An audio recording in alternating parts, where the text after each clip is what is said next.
उत्तराखंड में प्रचंड बहुमत की सरकार है, मगर भ्रष्टाचार आबाद है। और इतना भ्रष्टाचार है कि सरकार को बचाने में लगना पड़ रहा है, क्योंकि भाई उन्हीं के मंत्री, नेता, मेयर, पार्षद सब इन्वॉल्व है। आय से अधिक संपत्ति के मामले में कैबिनेट मंत्री गणेश जोशी के ऊपर जो आरोप लगाए हैं एडवोकेट और आरटीआई एक्टिविस्ट विकेश नेगी पे, उसमें कोई कार्रवाई नहीं हुई। उसको गड़बड़ घोटाला बना के बस खत्म करने की कोशिश है। उधर मेयर सुनील उनियाल गामा जी के ऊपर भी आरोप लगाए हैं इन्होंने, आय से अधिक संपत्ति, कमली भट्ट पार्षद आय से अधिक संपत्ति।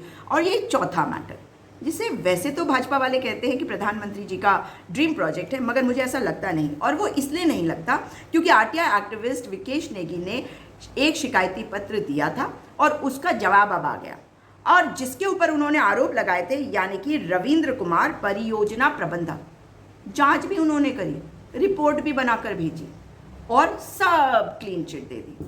अब तो ये प्रधानमंत्री नरेंद्र मोदी के ऊपर है कि क्या होगी कार्रवाई। जब धाम शब्द कहीं आ गया है तो हम सर झुका लेते हैं, क्योंकि देवभूमि में रहने वाला धाम शब्द के सामने अपने आप को बहुत छोटा महसूस करता है। लेकिन इसका मतलब ये नहीं होता कि धाम शब्द के साथ कोई भ्रष्टाचार करे तो हम चुप रहें। और इस भ्रष्टाचार में जितने लोग संलिप्त हैं उसमें जांच ठीक प्रकार से अब तक क्यों नहीं कराई गई।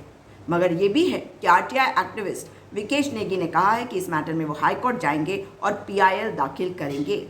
भला कभी ऐसा होता है कि रविंद्र कुमार जिनके ऊपर आरोप लगाए उन्होंने, जो परियोजना प्रबंधक हैं, वही जांच करके खुद को क्लीन चिट दे रहे हैं, कैबिनेट मंत्री गणेश जोशी को क्लीन चिट दे रहे हैं, और मुख्यमंत्री जी कैबिनेट मंत्री गणेश जोशी को बचाने के लिए विजिलेंस के सवाल पर भी अब तक जवाब नहीं दे पाए हैं, बल्कि घुमा फिरा के ठंडे बस्ते में डालने की उन्होंने उस मैटर में भी कोशिश करी गई है। मगर कहते हैं ना, आप झूठ कितना भी बोल लीजिए, पकड़े तो जाएंगे।